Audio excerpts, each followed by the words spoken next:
it's so interesting how how your perspective on a team can change within a stretch of games, whether it be one or two, or just a complete set. The only outlier of this stretch of games, at least I would say the last four or so, was the Miami Heat game where they blew out the Miami Heat at Madison Square Garden. You also had the Knicks losing to the Warriors, which they shouldn't have. I'll talk about that in a minute. The Knicks get absolutely torched by San Antonio Spurs team without De'Aaron Fox, without Victor Wembanyama, and a bunch of young players on the floor. Chris Paul was balling in the first quarter, but apparently that's funny to Rick Brunson. Chris Paul, I think, scored like 6 consecutive points because he was pulling up from mid range, pulling up from three like he's in his fucking prime. Chris Paul goes to the Spurs bench. He's talking with Rick Brunson. Rick Brunson's just throwing a smile like, where's this fucking grit on this team? Where? They managed to give up 7 fucking three-pointers to Sandro Mamukelashvili, who I'm pretty sure wasn't even a rotation player before this season. I remember he spent time with the Bucks. There was, I think, another team he spent time with, someone in the G League as well. 7 motherfucking three-pointers in a game. I think he set a career high in points too. Don't quote me on how many points he had, but 7 3-pointers, 7 of 7 from 3. Basically turned into Larry Bird, fucking Dirk Nowitzki. But what is the next solution? They play fucking drop coverage. They can't switch on the perimeter. The Spurs are attacking the same weak defender in Karl Anthony Towns, which we already know is a weak defender. Karl Anthony Towns basically gets no help in the first half. I think it was what? 3 field goals combined between the starting lineup outside of Karl Anthony Towns in that first half. They lose. Eventually, they go down. They're down 23. They don't make the comeback, which I already saw coming. It was a fake comeback. I think they got it down to 8 and down to 5, and they just couldn't get stops. And there was no offensive continuity. The bench was horrible. The bench was horrible tonight against the Hornets.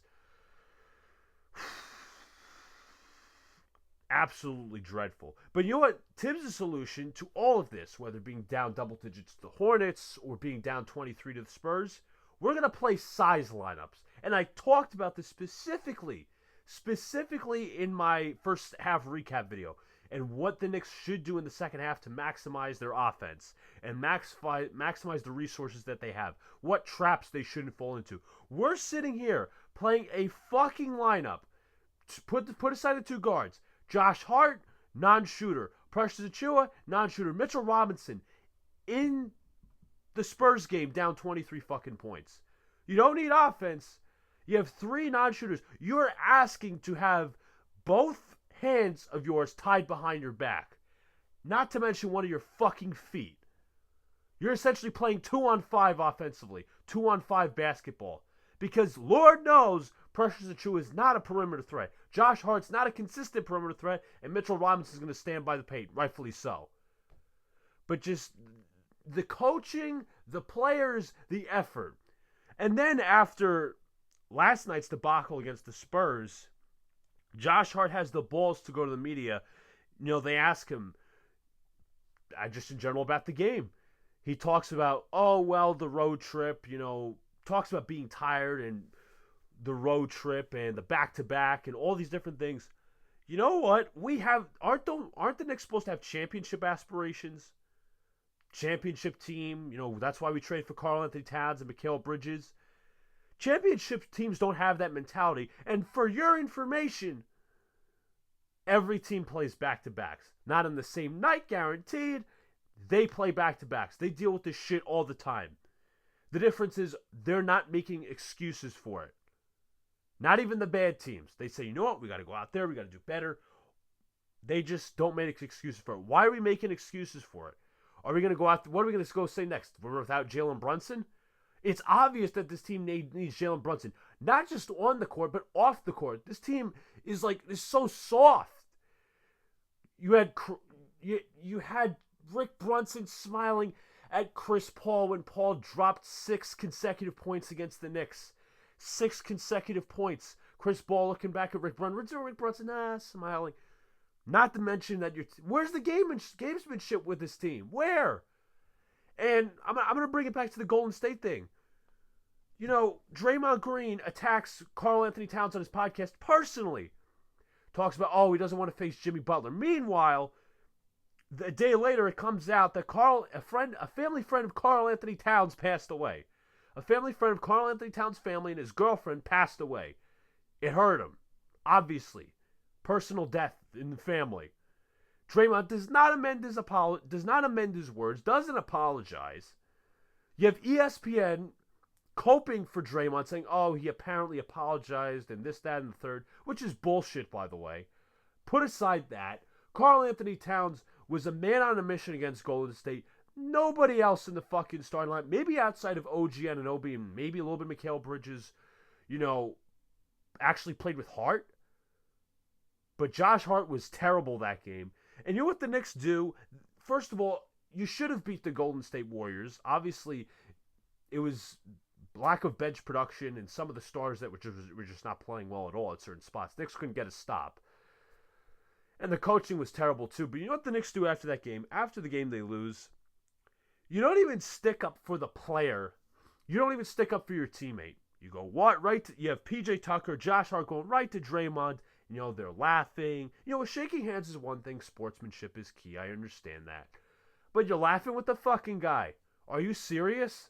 Are you serious? And that's like, and that's what validates. And then I'm not saying these people are wrong anymore, because they're not. These people are validating, the people who say this, I should say, the team is validating all these critics who are calling them soft in the mentality. Mikal Bridges isn't in sync 100% of the time. Let's call it what it is. Josh Hart complaining about foul calls here, there, and everywhere. And tonight, he was bitching at the referees, despite blowing the most obvious layup. That was terrible.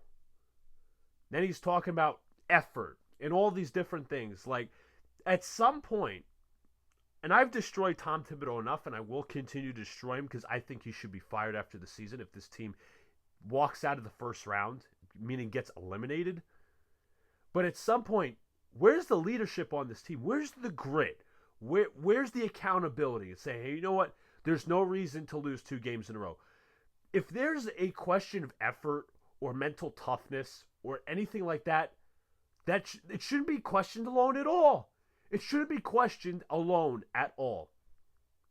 That should not be questioned. If you're a team that has championship aspirations, and you're about trading for Karl Anthony Towns and Mikal Bridges, you want to make it to the Eastern Conference Finals, the NBA Finals, going all the way, all of that stuff. We're sitting here talking about effort and mental toughness. That's when the players have to look inside themselves and have to look themselves in the mirror.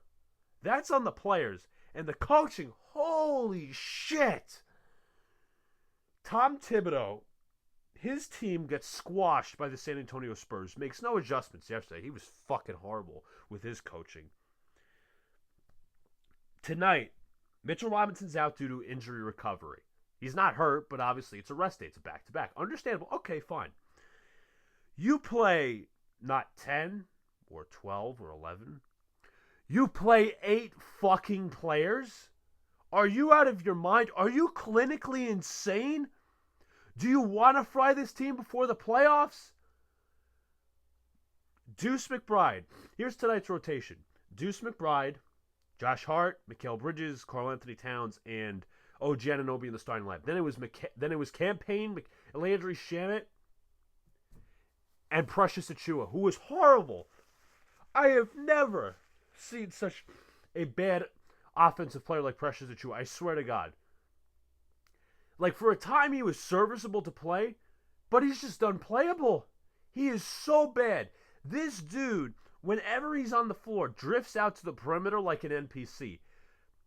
And a moment in this game that went viral was Precious Achiuwa in transition, dribbling one-on-one. It eventually becomes a 2-on-1 when Josh Hart races to the paint. If he just gets the pass, he could get the layup. No. What Precious Achiuwa does, he's in the paint, he drifts and dribbles out to the fucking perimeter like an NPC. An NPC. This guy's playable? And this dude's hands. This dude has no hands for a big man. Everything out of his hands claps out. Ball always comes out of his hands. There's no gripping of the ball. Offensive rebounds, no. I swear, there was an offensive rebound tonight. He actually grabbed this one surprisingly, puts it up, and it just goes in and out. And it was not even contested. It was so bad. This dude drives for a layup on the left side. Brick. I think it was San Antonio. I swear it was either the San Antonio game or the Miami game. Achua in the paint takes a mid-range jumper, wide open, not even contested. Air ball. Not rim, not backboard, not net at all. Brick. But putting aside Achua for like 5 seconds, he should not even be in the rotation. There is no justification for him being in the rotation at all anymore. He's just that bad, and his mentality fucking sucks, by the way. And he's not exactly the smartest basketball player, so please push him out of the rotation. Tom Thibodeau won't do that, but you know what? That's got to be done. Now to Thibodeau. I talked about him playing 8-man tonight. No schematic adjustments. For some fucking reason, this dude is playing Josh Hart and Precious Achiuwa in the same lineup. Same thing with Karl Anthony Towns in the same lineup. Josh Hart, Precious Achiuwa, and Towns in the same combination. Precious Achiuwa and Towns in the same combination. Achiuwa and Hart, same combination. And then it's funny because, like, we talk about the media a lot, how the New York media is supposed to be bad and what. Like, where are the questions for these things? I'm just curious. Where are the questions for, like, hey, coach, why are you consistently playing drop coverage? Why aren't you switching on the perimeter more? Especially regarding yesterday's game against Mamukelashvili. Why are you playing Precious Achiuwa and Josh Hart when there's clear spacing issues? And I'm going to bet you, but I would rather have them ask this question. Tibbs will point some bullshit stat like the net rating looks good. Meanwhile, if you look at the net rating, it's treacherously bad. I don't have the numbers specifically, but if you go to PBP stats, look up Wowie combinations, put in Knicks, NYK. You put Josh Hart and Precious Achiuwa, you look at them on the floor together, it's a probably negative net rating. It's not probably, it is a negative net rating. It's amazing because I talked about this specifically in my recap video for the first half. I said Tom Thibodeau has to go away from this mindset that it's all about size. When you're not getting an advantage, you're playing with two. When you have Josh Hart and Precious Achiuwa on the floor, you're playing with both your arms and both your hands behind your back offensively. And another thing as well, just shows the lack of coaching on this team, the lack of, attention to detail. I just want to break into two things, and I'll end my rant because I've been on a tangent for the last however many minutes. Cam Payne has been terrible the last 2 games. The dude was signed on a veteran minimum contract for a reason. What the plan should have been, with the drafting of Tyler Kolek as well, was Cam Payne to be a stopgap to be the backup point guard. Have him have his run for a little bit, and then maybe start to assimilate Tyler Kolek a little bit in the rotation. Okay, Cam Payne's been horrible the last 2 games. He's been a traffic cone defensively, and offensively he shoots you out of the game. About 1 in 5 shots he probably makes, especially from downtown. He doesn't run an offense. The Knicks don't run an offense at all. What does it take to get Tyler Kolek in the game? What does it take to get Colm Dadier in the game? When Landry Shamet is another NPC. He's just running cardio out there. Doesn't defend. Doesn't make shots when he needs to. But this whole mentality that Tibbs tries to preach, we want to, practice good habits. We want to play, tough love with these young players so they can practice good habits. Where is that for the fucking vets? Where? Where is the same accountability? Where? And people have had that beef with Tibbs for seasons. And it's not just his days in New York. It's his days in Minnesota. It's his days in fucking Chicago. What does it take to at least open up the rotation a little bit? What he doesn't realize is he's going to fry this team before playoff time.